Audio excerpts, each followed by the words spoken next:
좋아요. 안녕하세요. 제이은 메디컬 레시피의 최정민 대표원장입니다.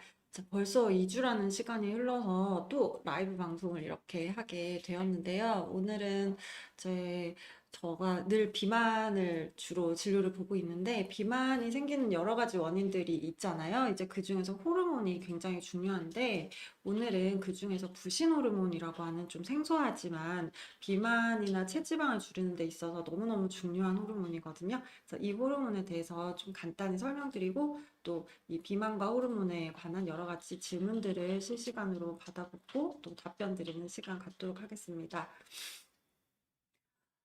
이 사실 라방이 아직도 좀 어색해서 힘든데 그래도 이제 제가 진료실에서 못다한 얘기들을 할 수 있는 기회라고 생각을 하고 이제 저희 환자분들과 그리고 구독자분들이 좀 이 시간을 통해서 저와 시간이 없어서 이제 여러 가지 대화를 못 나누셨던 것들에 대해서 이 시간에 제가 비로소 조금 같이 이렇게 답변도 드리고 또 질문도 받고 그러는 시간 갖도록 하겠습니다. 자, 이제 예전부터 제가 라이브 방송이나 여러 가지 이런 제가 여러 가지 주제들을 가지고 영상을 많이 찍어 놨는데요. 그 내용들을 보시면 아마도 이제 체지방이 늘어나는 원인들을 잘 알고 다이어트를 시작해야 이제 요요도 안 오고 또 면역도 떨어지지 않고 노화가 오지 않는다. 이렇게 여러 번 설명을 드렸어요. 그리고 이제 결국 체지방을 이제 낮추고 건강하게 하려고 하는 이유 자체가 심내혈관 질환을 예방하고 암을 예방해서 노후에 이제 건강하게 더 오래 살려고 하는 게 목표잖아요. 그래서 여러 가지 원인들을 하나씩 설명을 드려보려고 하는데요. 오늘은 그 두 번째 주제가 바로 이 부신 호르몬입니다. 저희 환자분들은 아마 부지곤 호르몬에 대해서 많이 아실 텐데요. 호르몬의 종류는 굉장히 여러 가지가 있어요. 그 가장 잘 아시는 게 이제 뭐 갱년기 때 떨어지는 여성 호르몬들, 그리고 남성들에게서 있어서 굉장히 중요한 남성 호르몬, 그리고 또 갑상선 호르몬, 여러 가지 얘기를 많이 들어보셨을 거예요. 근데 그 중에서 이 부신 호르몬이라고 하는 것은 인간이 생존하는 데 있어서 가장 필요한 물질들을 분비하는 그런 조직에서 나오는 호르몬들을 통틀어서 얘기를 하고 있어요. 이 부신이라는 장기는 그 콩팥 위에 아주 삼각형 모양으로 양쪽으로 놓여 있는데요. 이 삼각형 모양으로 놓여 있는 이 부신 호르몬의 이제 구조나 해부학적 구조는 이렇게 세 가지 존으로 나눠져 있어요. 가장 가운데, 그리고 중간, 그리고 제일 마지막 이렇게 나눠져 있어서 각각의 존에서 분비하는 여러 가지 호르몬들이 다 달라요. 그래서 제일 안쪽에서 분비하는 호르몬은 이 알도스테론 같은 어떤 우리가 생명과 관련된 거 우리가 왜 그 어디에 탁 부딪히거나 예를 들어 교통사고가 났을 때 우리가 생명이 아주 위급해지는 순간이 되잖아요. 그럴 때 나오는 굉장히 생존과 직결된 호르몬들이 나오는 곳이고 그리고 이제 제일 마지막 부분은 왜 얘기 많이 들어보셨겠지만 스테로이드 호르몬이라고 그런 코티졸 같은 이제 필요한 호르몬들 그리고 DHA나 이런 여러 가지 중요한 즉각적인 생명을 유지하는 데 필요한 건 아니지만 이제 장기적으로 봤을 때는 이제 염증이나 면역과 관련된 그 에너지를 내고 집중을 하고 그리고 아침에 이렇게 힘을 내서 뭔가 일을 할 수 있게 해주는 이런 호르몬들이 나오는 곳입니다. 그래서 부신 호르몬은 사실 질병이 발생하게 되면 내분비내과에 방문을 해서 이제 여러 가지 호르몬 검사를 해서 수치 이상을 확인하게 되는데요. 이렇게 부신 호르몬에 있어서 그 균형이 깨진 경우는 이게 질병의 단계라기보다는 이제 불균형의 단계이기 때문에 기능의학적으로 접근을 해서 이러한 불균형으로 인해서 생기는 여러 가지 질병이나 증상들이나 또 특히 체지방의 증가, 먹지도 않는데 자꾸 붓고 체지방이 증가하는 이런 여러 가지 일련의 좀 내가 왜 이렇게 몸이 안 좋지? 라고 생각되는 부분들에 있어서 대부분은 부신 호르몬의 기능이 떨어졌을 때 그런 경우가 많습니다. 네, 수치 검사를 보통은 저는 피검사로 하게 되는데요. 이제 사실 호르몬이라고 하는 것은 그 시점에 한 번 검사해서 이 사람의 호르몬 전체를 파악할 수는 없어요. 왜냐면 모든 호르몬들은 일중 변동을 가지고 있기 때문에 그 시점에 검사를 했을 때가 내 하루 전체의 호르몬을 뭐 다 볼 수 있다고 보진 않거든요. 그래서 실은 뭐 예전에는 이제 타액 검사 같은 것들로 하루에 4번 정도 타액을 받아서 그 타액 속에 있는 호르몬들의 수치로 8시, 뭐 12시, 2시, 4시 이런 식으로 하루 종일 타액 호르몬들의 그 레벨을 보면서 성호르몬이나 뭐 부신 호르몬이나 스트레스 호르몬이나 이런 것들의 농도를 확인하긴 했었는데요. 사실 그 검사도 저도 한 몇 년 전까지는 해봤는데 우선 비용이 너무 비싸고 두 번째는 그 타액으로 받았을 때 검사의 정확도가 굉장히 떨어지고 환자분들의 그 치매 양이 부족한 경우가 되게 많았어요. 그래서 자꾸 재검이 나오면서 치료가 굉장히 딜레이 되는 경우가 많았어요. 특히 이런 부신 호르몬의 저하로 인해서 체지방이 증가하고 체중이 늘어나는 환자분들은 대부분은 만성 피로를 함께 가지고 있기 때문에 빠른 치료가 필요한데 이런 이제 타입 호르몬 검사를 통해서 결과를 확인하려고 하다 보면은 결과를 볼 때까지 2주 이상의 시간이 기다려지기 때문에 그때 동안 또 몸은 더 안 좋아지고 체지방은 더 늘어나는 경우가 있어서 이제 저는 오전 8시나 오전 10시 오전 중에 이제 검사를 통해서 이제 어떻게 대충 그 일중 변동을 확인해 볼 수 있습니다. 그래서 보통 오전에는 이제 코티졸이라고 하는 스트레스 호르몬이나 부신 호르몬은 굉장히 높은 상태가 유지돼야 돼요. 왜냐하면 우리 모두는 아침에 딱 일어나면은 집중을 해야 되고 일을 해야 돼요. 모든 동물들은 다 그래요. 아침에는 일어나서 모든 일들을 하고 밤이 되면은 이제 부교감 신경이 올라가면서 안정이 되고 그 일을 하지 않게 쉴 수 있도록 하는 호르몬들이 이제 작동하게 되는데 아침에 이제 부신 호르몬이나 코티졸과 같은 스트레스 호르몬이 적당히는 올라가 있어야 아침에 피로도가 높지 않고 그리고 좀 뭐라고 해야 될까 아침에 상쾌하다 이런 느낌을 들 수 있게 하는 호르몬이거든요. 그래서 보통은 제 환자분들 중에서는 이제 저는 이제 비만한 환자를 많이 보니까 이 부신 호르몬의 저하를 놓치고서 내가 그냥 운동만 열심히 하고 안 먹고 운동을 하는 경우에 더 부신 호르몬이 나빠져서 살은 더 안 빠지고 붓고 또 오히려 컨디션이 더 안 좋아져서 오시는 분들이 많습니다. 그래서 다이어트를 할 때 이제 내가 조금 컨디션이 안 좋구나 몸이 안 좋은 상황이 계속 지속되는데 체중의 변화는 크게 없다면 이 부신 호르몬에 대해서 조금은 확인을 해보시는 게 중요할 것 같습니다.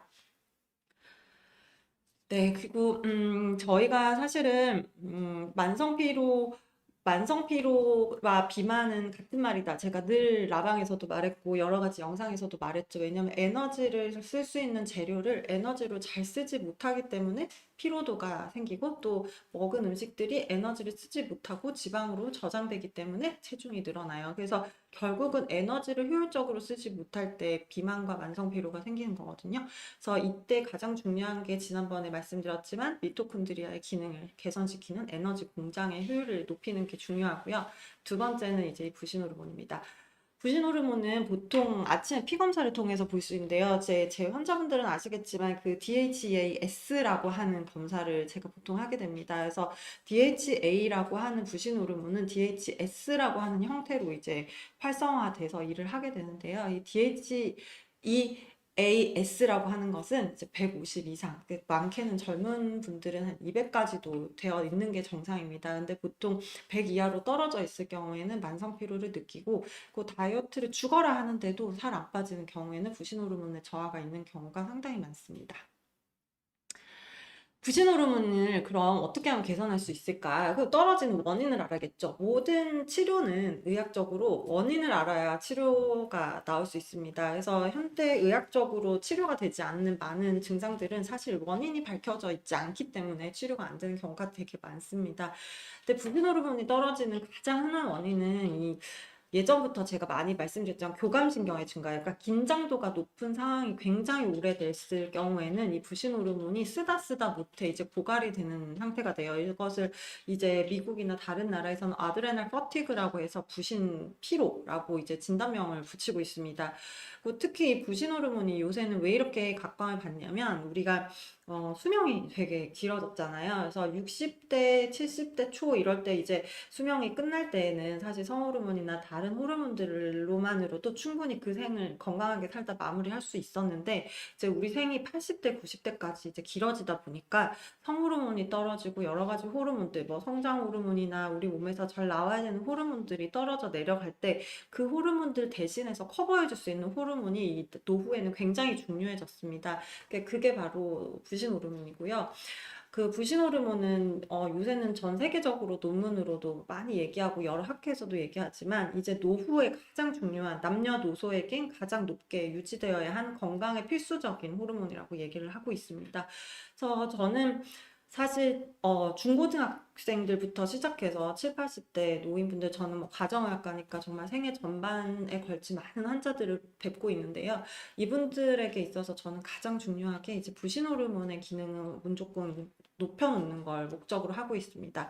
근데 전반적으로 봤을 때 이제 부신 호르몬이 떨어지는 원인들을 이제 최근 논문들을 보면은 이제 결국에는 이게 생각할 일이 많을 때 결국 에너지를 많이 쓴다는 거는 이렇게 신경 쓸 일이 많다면 결국 스트레스겠죠. 근데 우리가 왜 병이 생기는 원인이 많은 교수님들도 그렇고 병원에서 스트레스 때문이다, 스트레스 때문이다 이렇게 얘기는 하는데 근데 도대체 그 스트레스가 뭐 어떤 작용을 일으켜서 우리 몸에 이런 병을 생기는지에 대해서는 정확한 기전을 여러 가지로 참 궁금해 하셨잖아요. 근데 그게 바로 스트레스를 받으면 그 교감신경이 증가하면서 교감신경이 증가하는 동안에는 부신 호르몬이라는 호르몬을 굉장히 많이 쓰게 됩니다.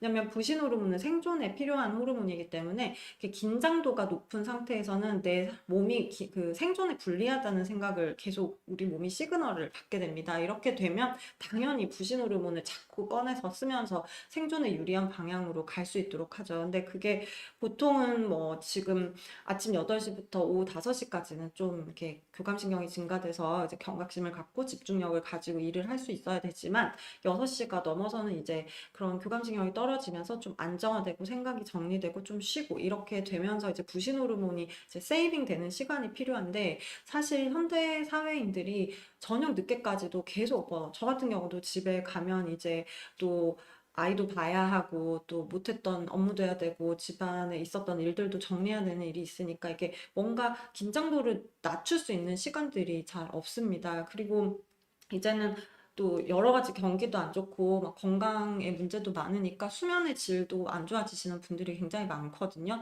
그래서 보통은 잠을 잘 자면 그 시간 동안에 부신 호르몬이 이제 세이빙이 되는데 그것조차도 안 되시는 분들이 특히 이제 체중 관리하시는 분들 중에서는 이제 좀 이런 각성제 성분이나 이런 체지방 분해하는 성분들이 이제 집중력을 더 높이거나 각성을 시키는 물질들이 들어있는 경우가 많기 때문에 더 부신 호르몬을 많이 사용하게 됩니다. 그래서 수면의 질도 안 좋아지고, 그러니까 결국은 살 빼겠다고 시작했던 모든 것들이 결론적으로 봤을 때는 건강을 해하고 있었던 경우가 굉장히 많거든요. 그래서 이제 부신 호르몬이 떨어지는 원인 자체가 이런 여러 가지 멀티태스킹을 하거나 생각할 일이 많거나 집중을 많이 해야 되거나 스트레스가 많을 때 이제 그럴 때 부신 호르몬이 떨어집니다. 그래서 사실은 부신 호르몬은 우리만 있는 게 아니에요. 동물들도 다 부신 호르몬이 있거든요. 근데 동물들은 부신 저하라고 하는 증상이 없어요. 왜냐면 동물은 이렇게 뭐 예를 들어 초식 동물이라고 얘기를 해볼게요. 초식 동물은 뭐 예를 들어 사자한테 잡아먹힐 뻔한 순간이 있었어요. 그러면 그 순간에 엄청나게 심각하게 부신 호르몬이 분비되겠죠. 이제 생존에 불리하니까 이제 내가 생존에 유리한 방향으로 가려면 교감신경이 급격하게 올라가고 내가 죽을 수도 있으니까 그럼 부신 호르몬을 확 많이 써버리게 됩니다. 그러면 보통은 그런 한 번에 그런 사자한테 잡아먹힐 뻔한 이런 생존에 불리한 일이 있었을 때에는 이제 이런 초식 동물들은 보통은 동굴에 들어가거나 아니면 숨어서 부신 호르몬이 증가될 때까지 아무 활동을 하지 않고 쉽니다. 그래서 그 시간 동안 부신 호르몬이 올라갈 수 있도록 시간을 주기 때문이에요. 근데 사실 그 육식동물도 마찬가지예요. 육식동물 입장에서도 어떤 사냥을 하는 것 자체가 굉장히 스트레스풀한 그런 행위거든요. 그래서 그럴 때 사자나 호랑이들도 부신 호르몬을 확 많이 쓰게 돼요. 코티졸이라고 하는 스트레스 호르몬도 확 나오죠. 그러고 나서는 한동안은 그렇게 잡아먹고 다 먹고 또 먹고 또 먹고 이런 행동은 절대 하지 않아요. 한번 잡아먹고 나면은 이제 들어가서 좀 쉬고 동굴 가서 쉬고 한 며칠을 그냥 잡아먹었던 것을 이제 영양분으로 해서 좀 쉬는 시간을 갖는 게 이제 동물들의 원리인데 이제 여러 가지 이런 논문들을 보면은 이렇게 쉬지 않고 끊임없이 교감신경이 높아져 있는 걸 유지하는 유일한 동물이 휴먼이라고 이제 인간이라고 합니다. 그래서 우리가 사실은 건강하기 위해서는 이렇게 휴식 시간이 필요하고 명상하는 시간이 필요하고 또 내가 하고 있는 일을 생각을 내려놓고 좀 뭔가 편안한 생각을 해서 부신 호르몬이 세이빙 될 수 있는 시간이 좀 필요한데 이제 뭐 지금 저도 마찬가지지만 저녁 때 이렇게 또 라이브 방송을 하고 또 저녁 때 뭔가 야근을 하고 뭐 뭔가 생각해야 되는 업무들을 우리 사람들은 굉장히 많이 하고 있잖아요. 특히나 뭐 이제 중고등학생 아이를 두신 분들은 아이와 함께 거의 수험 시간 생활이 같이 진행되다 보니까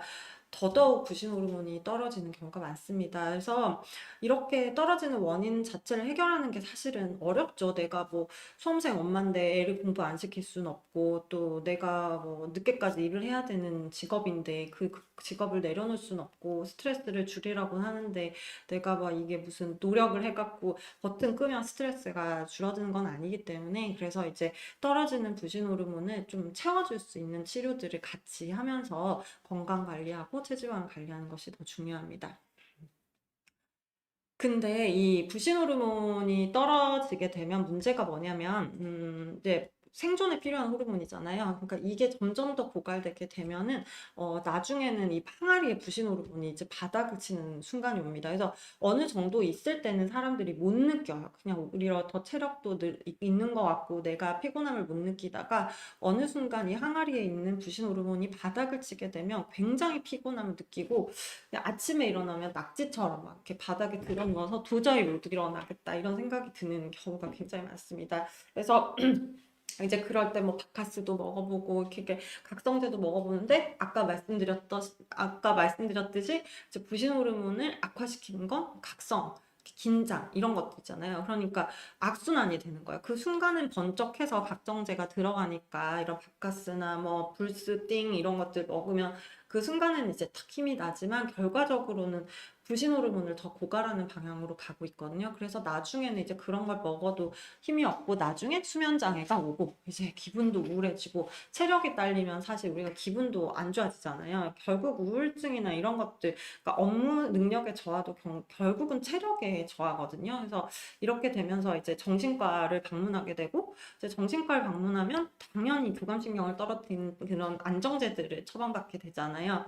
그래서 안정제들을 처방받고 그럼 이제 또 낮에는 졸리고 그러니까 근본적인 원인이 해결되지 않은 채 이제 증상 치료만 하다가 결국에는 이제 만성 피로와 함께 체지방이 증가되고 먹는 것과 상관없이 체중이 늘고 몸이 무거워지고 그러면서 결국 당뇨나 고혈압, 고지혈증까지 생겨서 이제 건강검진에서 병이 나오고 그래서 결국은 우리가 가장 지양해야 할 심뇌혈관 질환이나 암까지도 이제 발생하게 되는 게 이런 원리예요.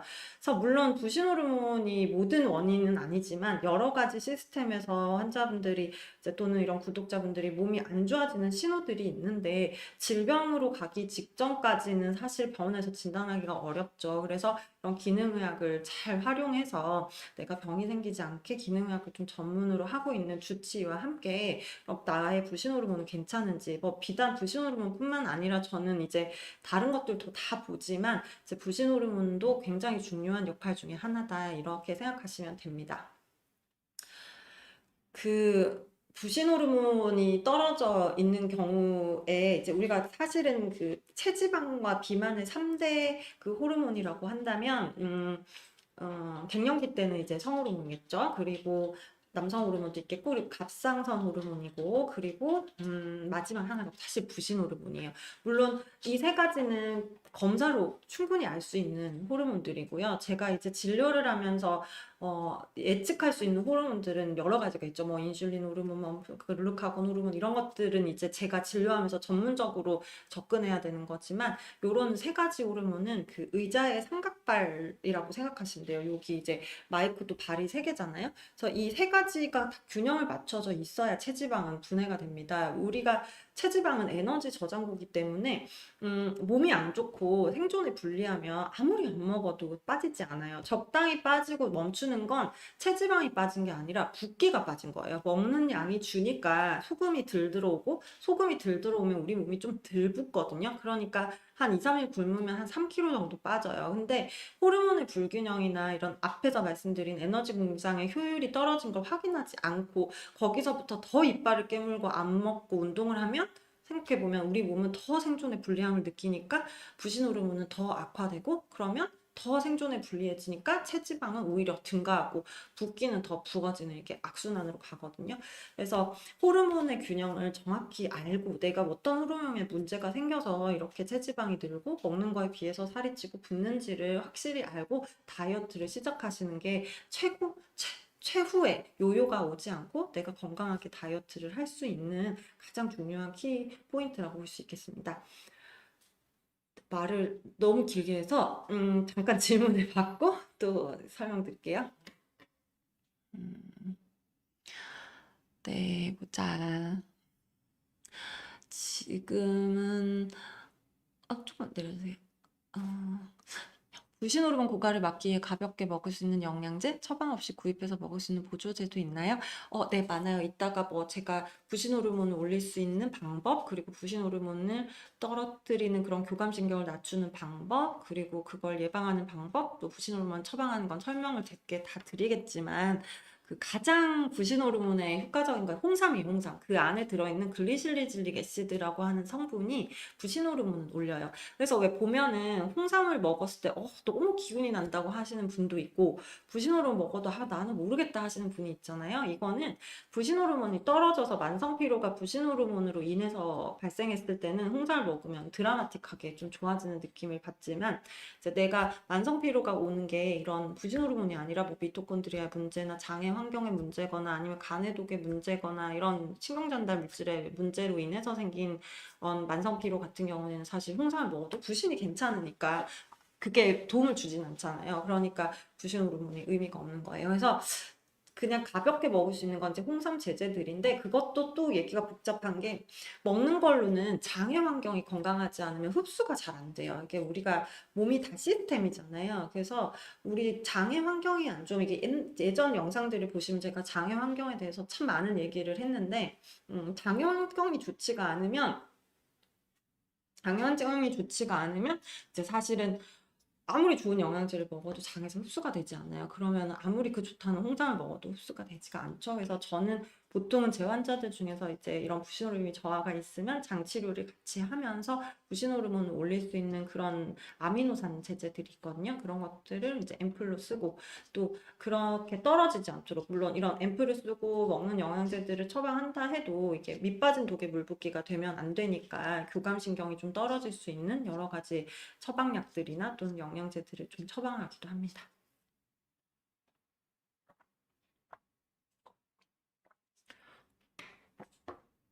음, 그 홍삼이 장군증 때문에 안 된다고 하셨대요. 왜 그렇지? 여기 부신 호르몬이 좀 증가되니까 그게 부신 호르몬이 이제 에스트로겐의 전구 물질이니까 아무래도 그것 때문에 에스트로겐과 비슷한 호르몬의 형상이 생겨서 자궁근종을 좀 더 크게 할까 봐 그런 것 같은데 이제 주치의와 그건 잘 상의를 해야죠. 이렇게 내가 자궁근종이 커지는 게 내 건강에 더 위협인가? 생리량이 많아서 빈혈이 생겨서 이게 더 건강을 위협할 것인가? 또는 그런 몇 되지 않는 그 확률 때문에 홍삼을 안 먹고 그냥 버티는 게 나은 건지 아니면 뭐 그렇게 큰 확률이 없지만 그래도 그냥 자궁근종 자체가 내 그런 생명이나 건강에 그런 영향을 주고 있는 게 아니라 한다면 홍삼을 먹어서 지금 당장 부신 호르몬을 올리는 게 건강에 더 도움이 되는가를 잘 저울질을 해서 주치의와 상의해서 필요하면 그게 더 유리한 쪽을 선택을 하시는 게 좋겠죠. 그리고 부신 호르몬은 사실 도움이 되는 여러 가지 것들이 있지만 제일 중요한 건 생활 환경이에요. 내가 아까도 말씀드렸듯이 뭐 10시간, 8시간 이렇게 업무를 했으면 한 2, 3시간 정도는 정말 휴식 기간이 필요해요. 그 휴식 기간이 핸드폰 보고 유튜브 보고 지금 라방 보면서 공부하고 이런 게 아니라 정말 아무것도 안 하고 명상을 하는 거예요. 그래서 메디테이션이라고 하거든요. 보통 외국에서는. 그래서 이렇게 인도에서 하는 것처럼 이렇게 눈 감고 이렇게 조용한 음악 들으면서 진짜 아무런 생각, 내 머릿속에서 아무런 생각을 하지 않는 연습을 해야 돼요. 근데 사실 우리 현대인들이 늘 빈틈만 나면 핸드폰을 보고 있고, 뭐 빈틈만 나면 이제 뭐 채팅을 한다거나 뭐 이런 식이니까 머리가 쉬고 있는 시간이 사실 없어졌어요. 그래서 사실 이 핸드폰이나 이런 여러 가지 전자기기들로 인해서 현대인들이 부신 호르몬의 저하를 많이 느끼거든요. 그래서 내가 뭐 이렇게 규칙을 좀 정해. 우리가 뭐 운동도 1시간 정도 이렇게 규칙을 정해서 하시는 것처럼 내가 1시간 정도는 이제 핸드폰도 좀 내려놓고 명상을 좀 하거나 아니면 정말 뭐 좋은 음악을 들으면서 눈을 감고 이제 심호흡을 한다거나 이런 좀 부교감 신경을 올릴 수 있는 여러 가지 생활 습관들을 함께 좀 건강의 운동처럼 그거를 하나의 일상으로 좀 집어넣어 놓는 것이 굉장히 중요합니다. 그 두 번째는 이렇게 특히나 여자분들은 이 교감신경이 증가되어 있을 때 이제 생리기간이 되거나 또는 갱년기 때는 이 부신호르몬까지 같이 떨어지면은 굉장히 짜증이 나고 우울해지고 예민해지는 경우가 있어요. 그 이유는 앞에서 제가 영상에서 설명드렸지만 세로토닌이라는 호르몬이 같이 떨어지기 때문이거든요. 그래서 이렇게 부신 호르몬이 떨어져 있는 상태에서 세로토닌이라는 호르몬도 떨어져 있는, 그러니까 예를 들면 갱년기나 부신 호르몬이 떨어져 있는데 생리 시작하기 직전 이럴 땐 부신 세로토닌이 많이 떨어져 있거든요. 이럴 때에는 굉장히 예민하고 피곤해져요. 왜냐면 그 우리가 세로토닌이라고 하는 호르몬은 우리 몸을 이제 방어하는 이 방어막 같은, 이게 왜 게임 같은 거 하면 이렇게 싱 실드 이렇게 쳐져 있는 거 있잖아요. 그게 사실 세로토닌이라고 하는 호르몬이거든요. 그러니까 이런 호르몬이 그나마 있어서 스트레스로부터 내 몸을 잘 예방하고 있고, 그러니까 비가 내려도 우산이 이제 세로토닌이 되니까 비를 좀 막아주고 있는데, 이제 그런 에스트로겐 떨어진 갱년기 때나 또는 생리 전 이럴 때는 이 우산이 없어져요. 여성들의 몸에서는. 그러니까 그 비를 그대로 다 맞는 거예요. 그러니까 굉장히 몸이 피곤하고 힘들겠죠. 그래서 이런 세로토닌의 계열 호르몬들도 여자분들이나 생리 전 증후군이 심하거나, 특히 저는 이제 47에서 52세 여성분들을 주로 보니까 그분들 같은 경우에는 웬만하면 제가 세로토닌 계열을 많이 사용을 해서 그 비 내리는 걸 제가 뭐 어떻게 할 수는 없지만 우산을 이렇게 좀 씌워서 좀 비를 덜 맞게 할 수 있는 호르몬들도 같이 처방을 하고 있습니다. 질문이 많아서 질문이 많아서 우선 몇 가지 질문만 조금 대답을 하고 또 해볼게요. 아이고 모기야. 짠짠짠. 어우, 답 많이 해주셨네. 부신 호르몬이 떨어지면 만성 피로가 있다고 하는데, 부신 호르몬이 정상인데 만성 피로가 있다면 어떤 이유일까요? 내가 아까 말씀드렸죠. 우리 몸은 호르몬 하나만 가지고 만성 피로가 오지 않아요. 그러니까 부신 호르몬의 문제로 인해서 만성 피로가 있는 경우도 있지만, 미토콘드리아, 즉 에너지 공장, 제가 너무 많이 영상에서 얘기해서 이제 지겹죠. 저희 구독자분들은 웬만하면 다 아실 그 에너지 공장의 효율이 떨어질 때, 또는 장애 환경이 안 좋을 때, 또는 이런 활성산소가 우리 몸에 많은데 항산화제가 부족해서 계속 우리 몸에 활성산소, 나쁜 물질이 쌓여 있을 때, 그런 여러 가지 다른 이유들이 있어요. 그래서 그런 것들을 찾아봐야 되고, 물론 이 베이스에는 질병이 없다는 전제 하에서예요. 이게 질병이나 다른 병이 있어서 만성 피로가 있는 경우도 꽤 많거든요. 그래서 그런 경우는 이제 의사가 병의 유무를 따지고 그 병이 없다 하면 이제 그때부터 기능학적으로 접근을 해서 어떤 이유로 피로도가 늘었는지를 의사가 판단을 해주는 게 좋겠죠. 부신 호르몬은 좋게 하려면 방법이 있을까요? 그러니까 아까부터 말씀드렸지만 부신 호르몬은 교감신경에 증가해요. 그래서 교감신경이 낮아질 수 있는 생활 환경, 그리고 너무 급격한 교감신경이 증가되어 있어서 긴장도가 되게 높으신 분들은, 저는 보통은 이제 교감신경이 조금 떨어질 수 있는 클로나제팜이나 이런 약제들도 좀 같이 쓰면서 치료를 하고 있습니다. 네, 그리고 나이가 들수록 비만은 심해지고 부신호르몬 부족하고 도와주세요, 원장님. 네, 제가 도와드릴 수 있는 건 최선을 다해서 도와드리겠습니다. 근데 나이가 들면 내가 잘못한 거 없이 체지방은 800g씩 늘어나요. 그게 노화거든요. 그래서 체지방은 늘고 근육이 주는 게 원래 자연스러운 인간의 노화의 현상인데, 그 현상을 그냥 그래 내가 노화니까 자연스럽게 늙어가야지 해서 가만히 있다가는 체지방이 너무 늘어서 결국에는 정말 노화 그대로 혈관 질환이 생기고 병이 생겨서 이제 죽지도 못하고 살지도 못하는 이제 그런 아주 불쌍한 노후가 되거든요. 그래서 나이가 들면서 이런 식단 관리나 다이어트 관리 또는 건강 관리를 안 하시는 분들은 사실 요새는 없어요. 정말 뭐 이런 걸 보지 않으시는 분을 제외하고는 대부분이 다 이제 40대 이후에는 건강에 관해서는 늘 이제 식단 조절도 하시고 내가 살고 싶은 대로 살 수가 없어졌어요. 그래서 이제 여러 가지 나이가 들수록 심해지는 걸 보면서 우울해 하시기보다는 아, 이게 나의 변화고 이 그때그때 해마다 달라지는 내 몸의 주치의와 잘 의논을 해서 주치의가 어떻게 건강 관리 어드바이스를 하고 또 나도 나대로 여러 가지 공부를 해서 이제 건강 관리를 하시는 게 중요할 것 같습니다. 야근하면서 라방 보고 있는데 부신 호르몬이 확확 떨어지는 느낌이에요. 근데 저도 지금 야근을 하면서 라방을 하고 있는데요. 부신 호르몬이 확 떨어지는 느낌이에요.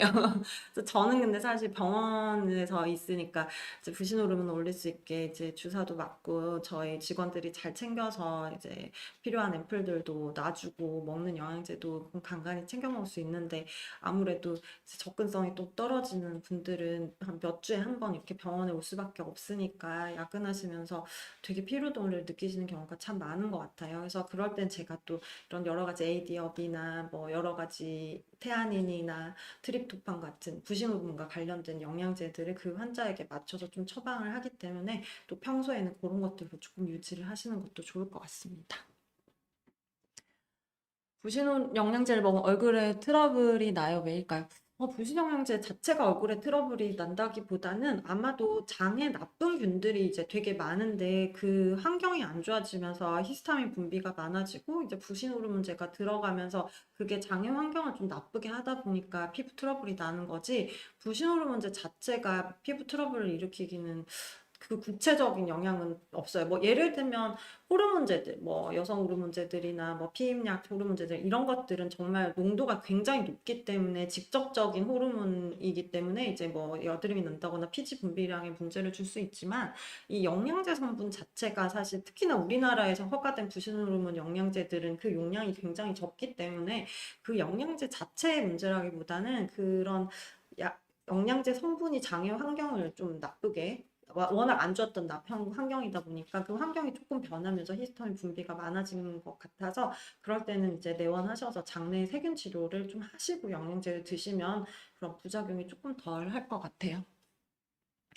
몇 년 전까지 선생님께 치료받고 지금은 아이 낳고 가지 못하고 있어요. 아, 축하드려요.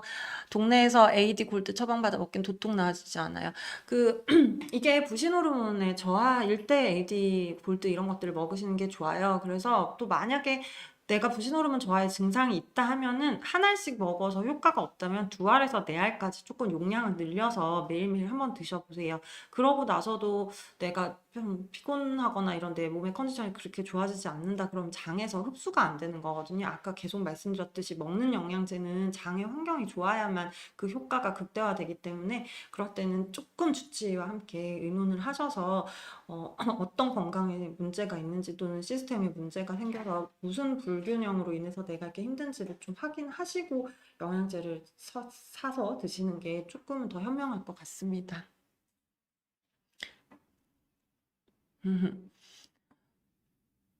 어, 피곤, 우울증약, 부신 호르몬 저하 피곤. 맞아요. 이제 피곤해지면 체력이 떨어지는 거예요. 체력이 떨어지게 되면 이제 그게 결국은 뜻이 부신 호르몬이 떨어지니까 피곤해지는 거잖아요. 스트레스를 받아서 부신 호르몬이 떨어지고, 그 부신 호르몬이 떨어지면 이제 나를 막아줄 수 있는 실들 지고 있는 세로토닌의 저하도 같이. 그런 세로토닌이 저하되면은 힘드니까 이제 정신과에서 세로토닌 계열의 약이 대부분 우울증 약들이거든요. 그래서 우울증 약을 먹게 되고. 또는 우울증 약 또는 뭐 수면제 이런 것들을 같이 먹게 되죠. 그 악순환의 고리로 계속 가는 거예요. 그래서 항상 질병의 단계가 아닌 그 이전 단계에서는 증상을 치료하는 게 아니라 원인을 치료하는 게 굉장히 중요해요. 예를 들어 뭐 만성 피로나 아니면 뭐 체지방 증가 아니면 뭐 대사 증후군 이런 것들은 사실 질병이 아니잖아요. 그러니까 이런 여러 가지 증후군이나 증상들만으로 느껴지는 몸의 변화들은 반드시 원인이 있어요. 그래서 그 원인을 해결하는 게 중요하지 그 당장의 증상을 치료하는 건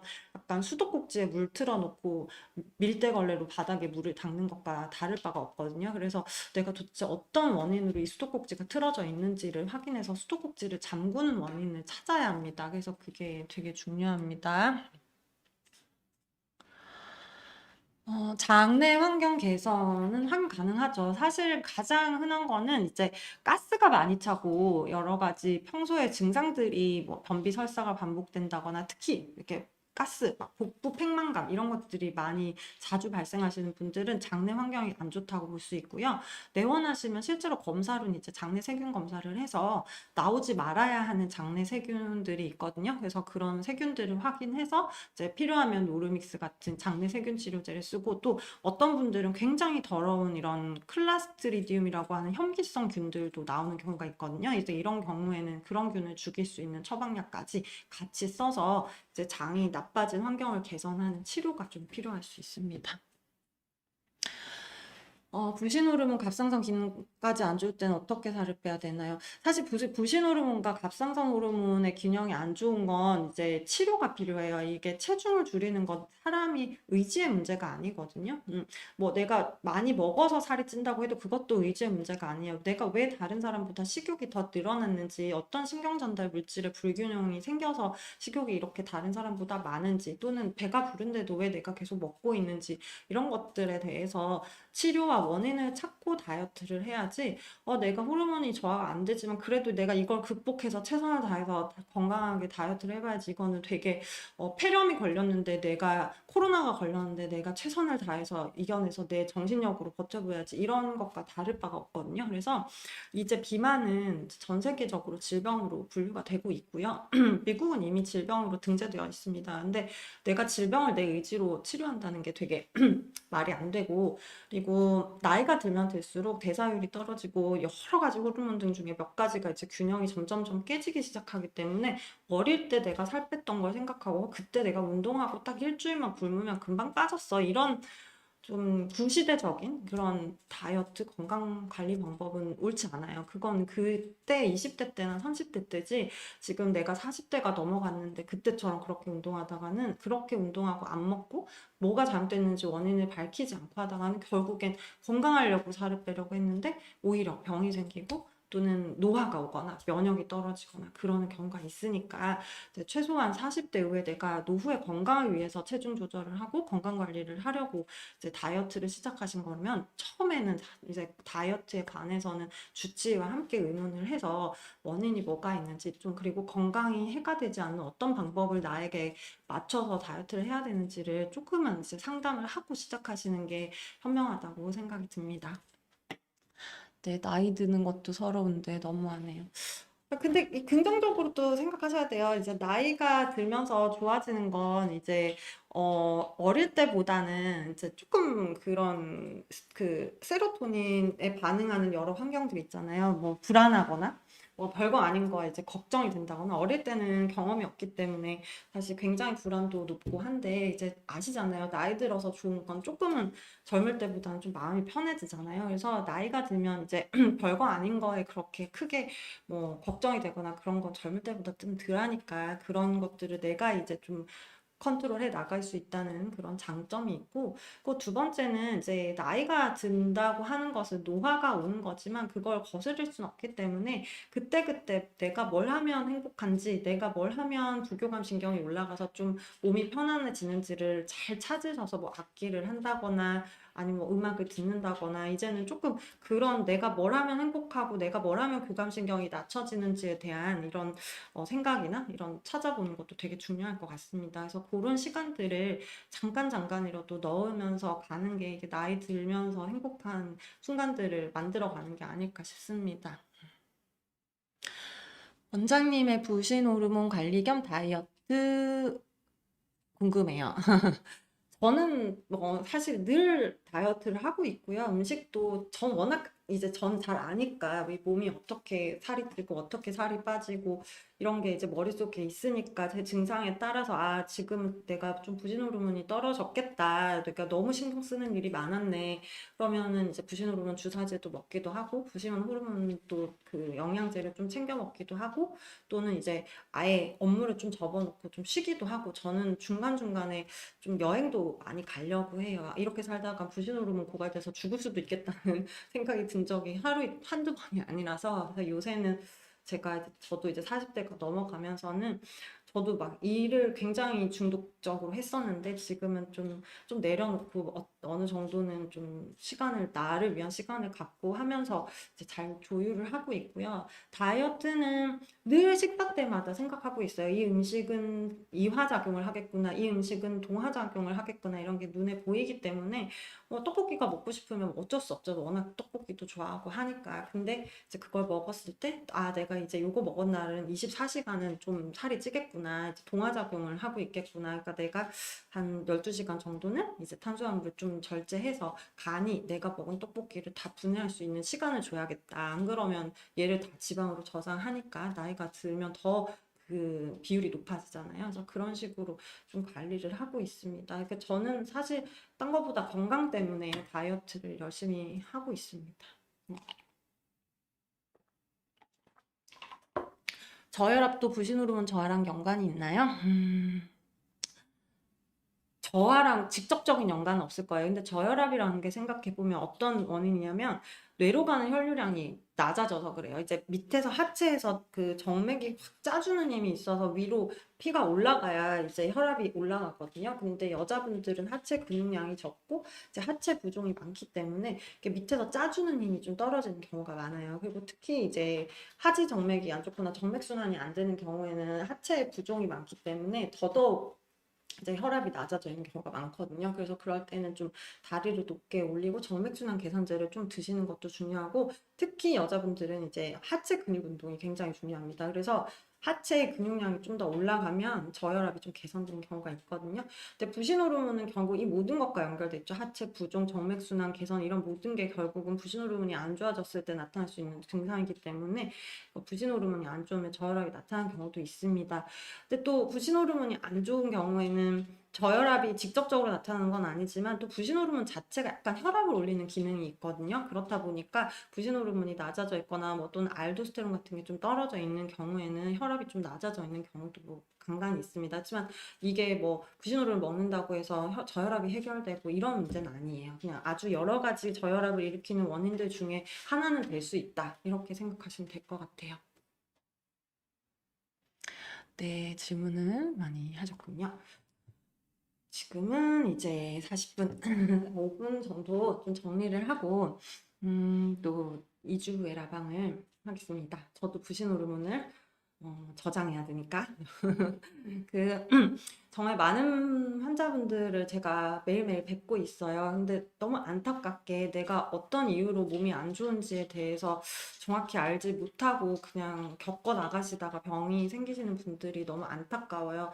물론 제가 모든 걸 다 치료할 수 있는 능력도 되지는 않고 제가 모르는 것도 참 많지만, 그래도 최소한 제가 이제 그래도 20년 경력이 되는 것 같아요. 이제 면허를 딴 지도. 그래서 그간의 여러 가지 경험들을 통해서 제 앞에 오는 환자분들이나 또는 저의 구독자분들이 조금이나마 그 건강에 조금 더 전문적인 지식을 가지고 건강 관리를 하고 또 다이어트를 하고 계시다면 조금이라도 더 수월하게, 요요가 오지 않게, 건강에 위협이 되지 않게 다이어트를 할 수 있도록 제가 계속 공부도 하고 경험을 가지고도 이렇게 또 정보를 전해드리고 하려고 합니다. 그래서 이제는 좀 제가 환자분들한테 이런 얘기 되게 많이 해요. 아니, 무슨 다이어트를 병원에서 해, 무슨 건강관리를 병원에서 해, 그런 거는 내가 하는 거지, 의지가 부족해, 이렇게 생각하는 건 마치 전기밥솥이 나왔는데 아직도 가마솥에서 밥한 것만 밥이라고 생각하시는 것처럼 되게 구시대적인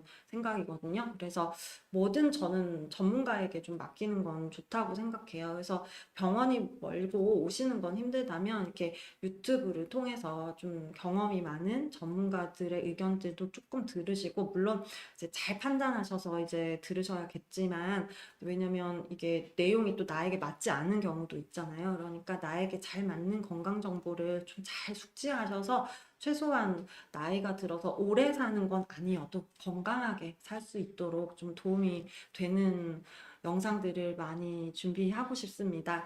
그래서 저희 채널 늘 구독해 주시고 영상도 많이 봐주시고, 또 요즘은 더더욱 구독자 수가 되게 막 많이 늘어나서 제가 좀 너무 감사해요. 그래서 더 양질의 콘텐츠들을 만들어서 건강 정보에 도움이 될 수 있도록 노력을 하겠습니다. 그래서 이 전 영상들도 좀 많이 봐주시고 또 이런 건강 정보를 이렇게 우리가 주변이 다 같이 건강해야 행복하잖아요. 그래서 주변에 친한 지인분들과도 공유하셔서 이제 혹시 너는 부신 호르몬에 문제가 있는 건 아니니 하고 이렇게 좀 서로의 건강을 염려하고 걱정하고 서로 챙기는 그런 사회 분위기가 됐으면 좋겠습니다.